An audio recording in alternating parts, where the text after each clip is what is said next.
This episode contains discussions of one or more of the following sensitive topics, including smoking, drinking, suicide, death, self-harm, and other potentially triggering subjects. Listener discretion is advised.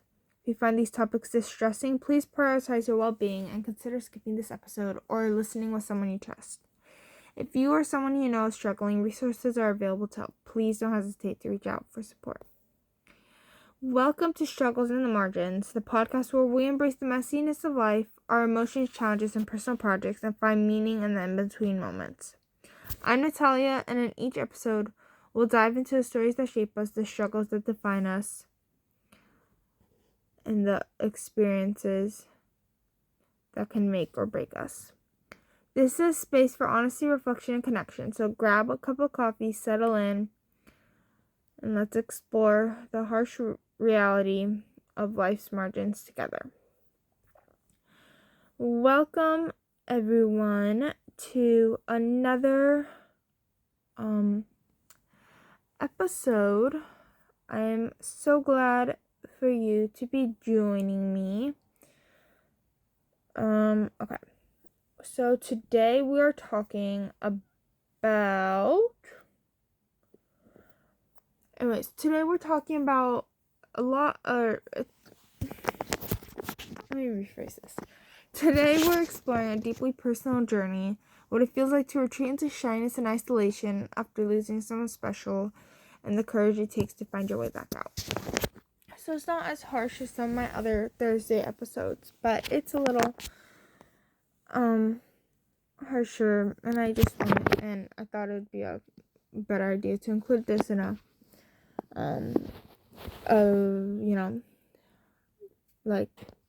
Thursday episode instead of a Sunday episode.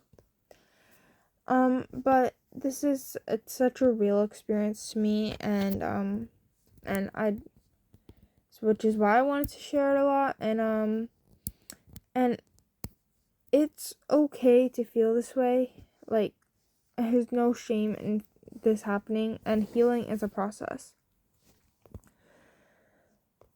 So I'm gonna, since this episode, I'm gonna be more focusing on the thing. I'm gonna quickly touch on to why this subject is important to me. So, last year I ended up losing someone. I wasn't super close to him, but it really scared me because he was a child. He was a young child, and it was completely out of the blue. It happened over the course of 3 days. It was very sudden. Nobody expected it, and everyone knew me as this outgoing girl, and my mental health slowly declined, and then that caused me to kind of crawl back into the whole shyness that I used to be in when I was younger. And so I will still talk to people and everything, but it's harder for me to just approach people. And again, it's okay to feel that way. This is why I want to talk about it, because healing is a process, it's a journey, and nobody should feel ashamed for going through that. So, losing someone is very hard. It can be very, very hard, and it can lead to withdrawal from people. And, maybe it's because you feel vulnerable or unsure of how to express those emotions, or maybe it's because you lose that sense of security or comfort in those social situations, that's what I personally went through. So there's so many different ways to withdraw. Sometimes, and it doesn't even have to be like depression or anything. It's just the fact of you're kinda, especially if you're a shy person like I was, and then turned very extroverted, and then it's kind of crawling back into that hole where you were, into that shyness. Not really depressive state, but it's back into that shyness. And like, I was touch on both of these things. So feeling vulnerable, you're scared to express your emotions. You're super vulnerable. You don't know how to talk to others about this stuff, and so slowly that just becomes way too overwhelming, ending up into people withdrawing from friends, family, or just social situations, or losing a sense of security or comfort in social situations. It's not that those social situations aren't helpful anymore, or don't feel as comfortable in them anymore, which is very much my experience. I was very comfortable in social situations. I'll still sometimes walk up to people and be like, "You're pretty," but I am much more shy to approach people and start a conversation with them. I just lost that sense of security and comfort in classes. I feel okay because I know I won't be judged, but I'm much more scared of being judged, and I've lost that sense of security, whereas I used to, be like much more confident and comfortable in those situations. So it didn't really affect my relationships, but affected my self-confidence and my daily life. It affected my self-confidence because I remember how I used to be and seeing myself like this, and it's like it just took a hit to myself, because I was like, that's crazy how in a span of month, even, it goes from, or like 2 months, it goes from super extrovert, loving to talk to people, to shy and like scared of being judged and not wanting to, and losing that sense of comfort in my, sorry about that, that scared me. Okay.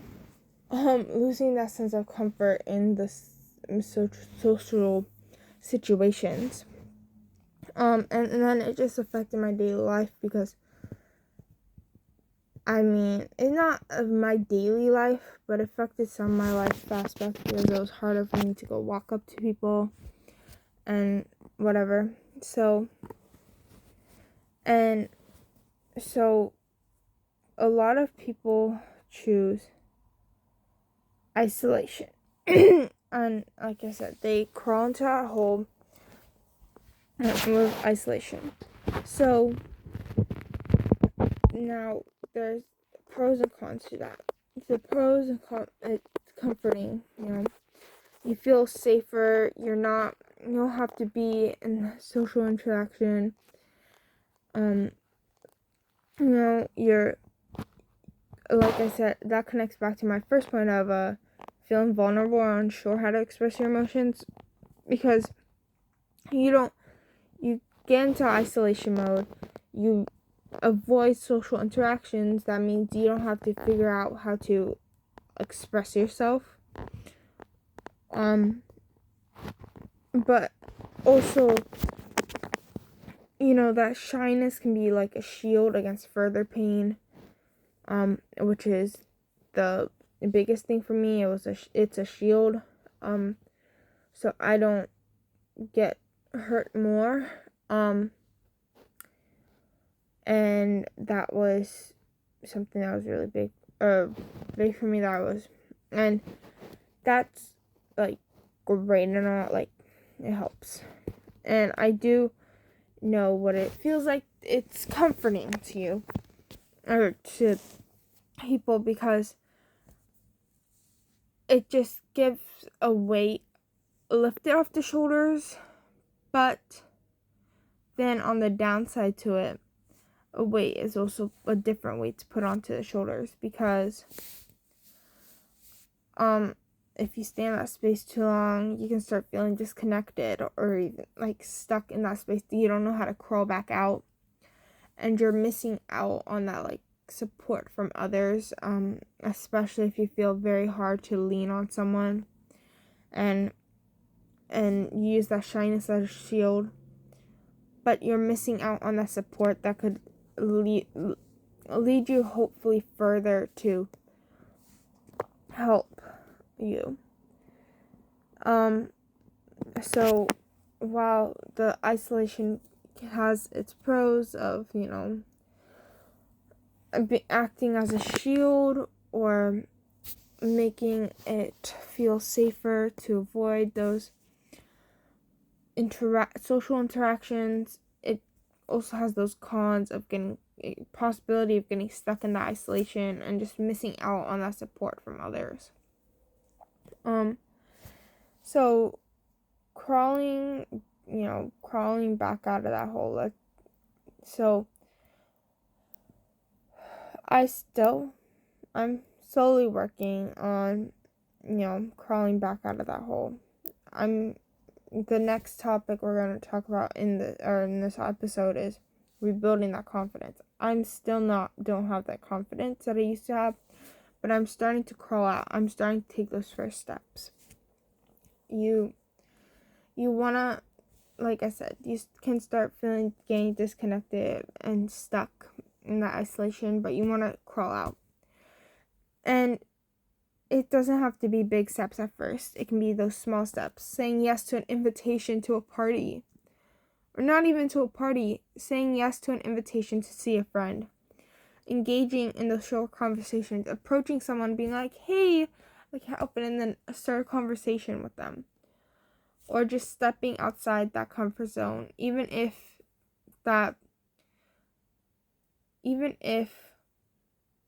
you used, let me see how to phrase this. Even if stepping outside that comfort zone used to be something that was in your comfort zone, try and make it part of that, trying to expand your comfort zone again. So something like that I'm trying to do is, I used to love going to events and talking with people and everything. Now I struggle very much to do that. So I'm trying to step out to go approach people and go to these events and everything. Especially on my college campus, they have events. And if it was a few years ago, I would have loved to do that. Now I struggle very much to go there. And I don't want to go there, but I'm slowly trying. Any events they do, I want to try to, go there and do it. But you don't have, but also just finding those safe places to open up, close friends, family, even just support groups, strangers. It sometimes helps to talk to strangers. A big reason for me, I've been pushing my mom to help me try and get therapy, is because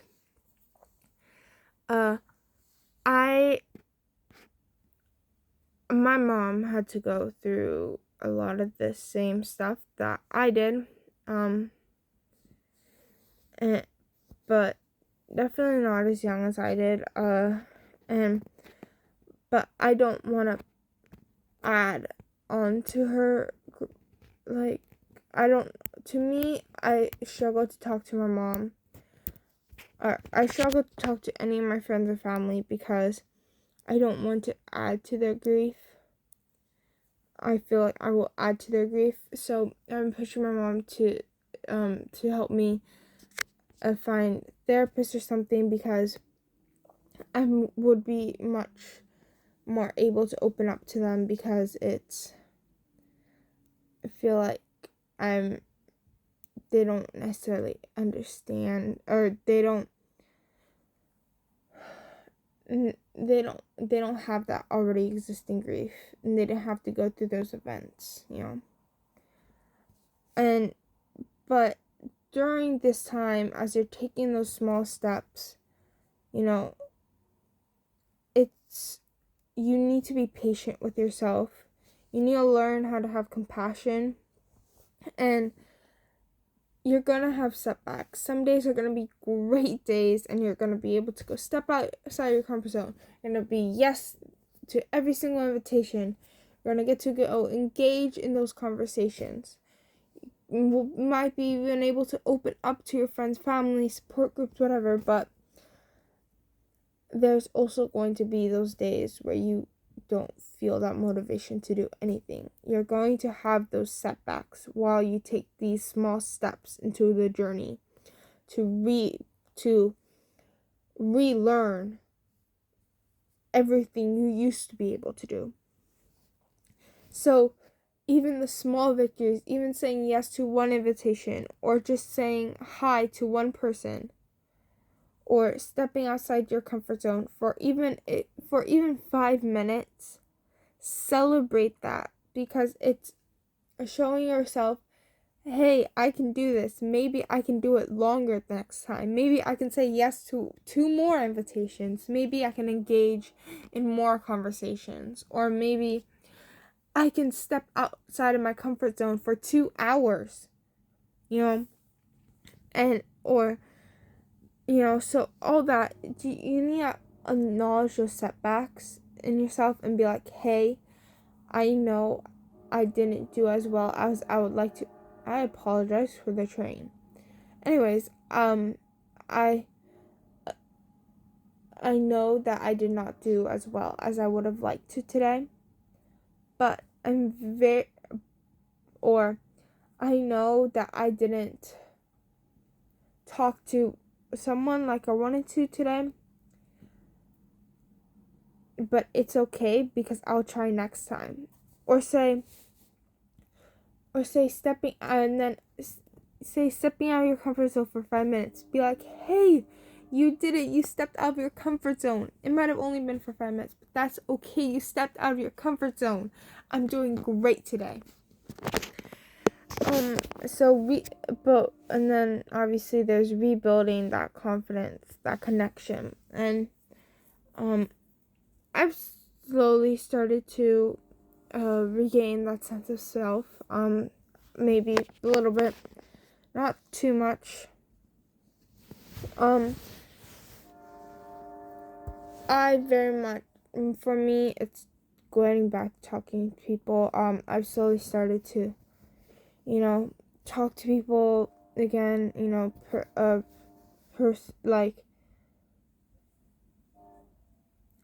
creative, just talk to people. But a big thing for a lot of people could be just pursuing those old hobbies or those creative outlets, activities that used to make you feel good, and they could make you feel good again. And practicing that positive self-talk and challenging those negative ones, saying, hey, I'm going to do great again or today. Or even though your mind wants to say, no, I'm going to do horrible, you need to tell yourself, I'm going to do great. And that's super important. So this is a different topic. Completely, I'm going a little off topic here, but struggle with body image, and that's something that I've had to battle with. I like body image issues, but I will talk about that in another episode, another Thursday episode, because since that's a really harsh it's a kind of more harsh topic. Anyways, that's not the point to the story. That's not the point to this episode. So, it's getting that positive self-talk, pursuing those hobbies, make yourself feel good, and even reconnecting with others, building those new relationships. That's something that's helped me, because since, like I said, I struggle with talking to people now a lot.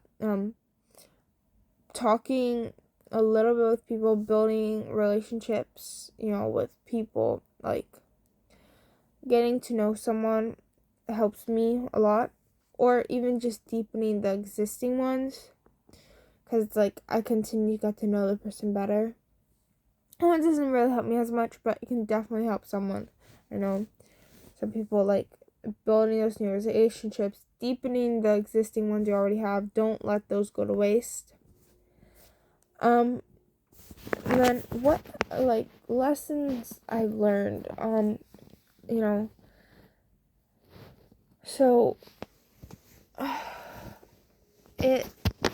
one thing, so how did this journey, like I said, I've not finished my journey. I'm not back to the person I once was. I don't think I ever will be back to the person I once was. I'm just hoping to crawl out of that shyness a little more than I am already. So, how did this change my perspective? And it did slightly change my perspective, but not super much. Like, it was, obviously I had already dealt with grief, it did change my perspective, showing me how much this death affected me, even though I didn't know this person very well. Shyness, I didn't really think I'd crawl back into that hole, and it did show me that I can, and I need to guard myself better for next time. And some strengths I discovered within myself is, showing myself that I can get back out of this hole. And, it's okay to but there's things I can do so I can strengthen myself and get out of this hole. And it's just that I'm okay with talking to people. They're not going to judge me, especially, on my college campus. Most people, they're not going to judge me for talking to them, so, and I just want, you guys to know that it's okay. Remember, be patient with yourself. Celebrate those setbacks. Okay. Celebrate those small victories and acknowledge those setbacks, but realize that you're and you're going to do better. Don't discourage yourself. Keep up that positive self-talk.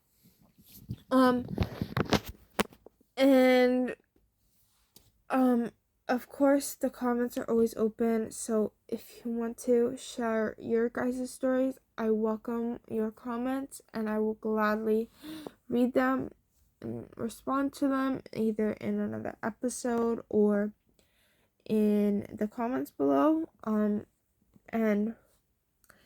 I want to thank you everyone for joining me on this episode, and acknowledge, I know how hard it can be sometimes to face those difficult emotions.